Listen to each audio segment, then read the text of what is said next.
Hello，大家好，我係 Doctor Wong，歡迎來到我嘅頻道。唔經唔覺，我呢個頻道開咗都一年有多啦，中間試過好多嘗試啦，不過兜兜轉轉都係覺得做翻老本行，草耳呢方面係最適合我嘅。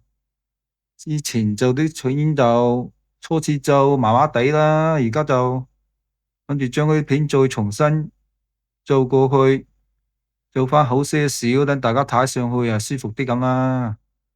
我都唔講咁多頹務嘅嘢啦，講翻啲正經。呢個病人啲耳片好似落雪咁樣，都幾難搞下噶。你睇下一大塊一大塊，好似啲頭皮甩落嚟咁樣，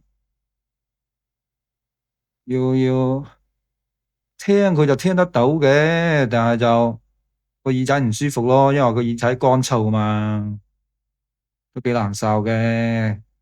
等我一塊塊皮咁推開佢，推翻乾淨，咁佢就舒服好多啦。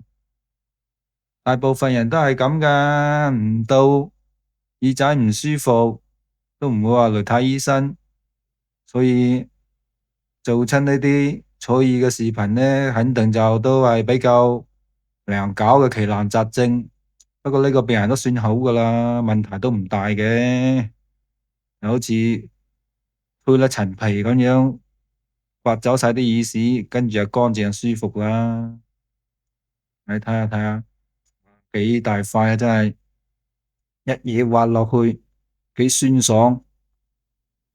我發覺我好多觀眾都係日本嘅靚女嚟嘅喎，日本嘅年長女性，可能你係聽唔明我講乜嘢啦。不過 YouTube 而家好先進嘅，可以開字幕嘅，開字幕你應該係聽得明我講咩噶啦。唉，不過家陣講廣東話嘅人都比較少啦，都係普通話嘅佔大多數。而家世界主流語言就普通話同埋英語。所以我哋啲保留啲粵語文化，講翻啲廣東話。哇！睇下呢嚿嘢幾硬淨，係咁滑落去，一陣力先滑得喐噶。如果唔中意聽我講嘢嘅，可以關咗個聲音佢嘅。我都知道大家主要都係想嚟睇睇呢個採耳嘅畫面，係幾解壓嘅，我都好中意咁睇呢啲畫面嘅，幾舒服。尤其係呢啲一大塊大塊咁挖出嚟嗰陣，好有一個成就感。啊，呢度挖咗出嚟就乾淨好多啦，會清理埋呢啲晒片嘅，就整乾淨啦，啲耳仔就舒服啦。平時好多人唔注意清理耳仔，積下就變成咁噶啦，全部就積晒落嚟啲。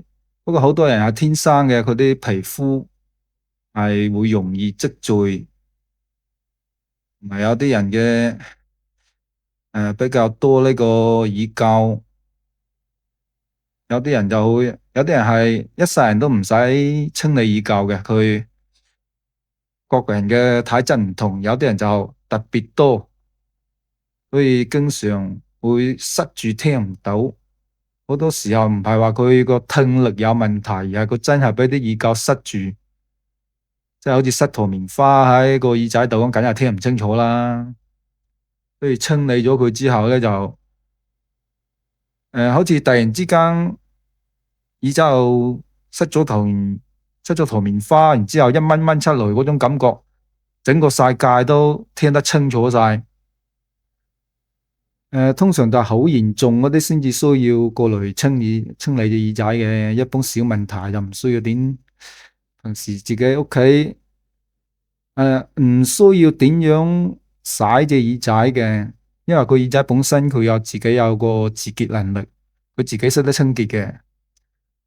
你如果確實係啲耳屎、啲耳垢比較多，塞住隻耳仔，咁就需要去揾醫生清理下啦。誒，梗係要揾啲正規嘅醫生啦，唔好話去啲街邊嗰啲所謂嘅採耳店。誒，啲彩氣墊好多時係因為佢啲工具冇消毒啊，所以就好容易會出問題，會耳部真菌感染，咁就越嚟越嚴重。所以耳仔有咩問題都係嚟醫院揾我 Doctor Wong 就穩陣啲啦。清理完啲耳仔就舒服好多，我話聽唔到嘢啊，或者耳仔痕啊咁樣，耳仔痕就肯定係有感染嘅，例如真菌感染之類嗰啲嘢啦。好似而家呢個患者咁樣，清理完乾淨，掃翻乾淨佢咁樣啊，舒服好多啦。個人都真係感覺就好似沖涼沖乾淨咁咯，全部都啲耳垢清理晒出嚟，咁啊好舒服噶嘛。平時好多人都有用棉籤清理耳仔嘅習慣，係咪？其實呢個唔係好習慣嚟噶，因為你棉籤好難將啲耳垢清理乾淨，反而會將啲耳垢推返入個耳仔入面，咁樣就會容易造成呢個耳仔嘅堵塞，塞住咗咁嘛，更加聽唔清楚咯。所以大家就要注意下啦。聽埋我講咁多廢話，可能大家都會覺得好煩噶啦。咁啊，接下來我就畀大家靜心咁欣賞下呢個清理耳仔嘅過程啦，好冇？配翻啲我哋招牌嘅語聲啊，聽上去就舒服啲啦。有咩嘢我下次再慢慢同大家再傾過。我會繼續更新呢個頻道，大家放心。呢次唔會話突然之間又走佬噶啦。我會將之前所有嘅視頻重新整理一遍，然之後就會繼續更新啲新嘅視頻。今次就係咁啦。未訂閱我嘅訂閱，順手撳埋個鐘仔，畀個 like 嚟就最好啦。下條片再傾。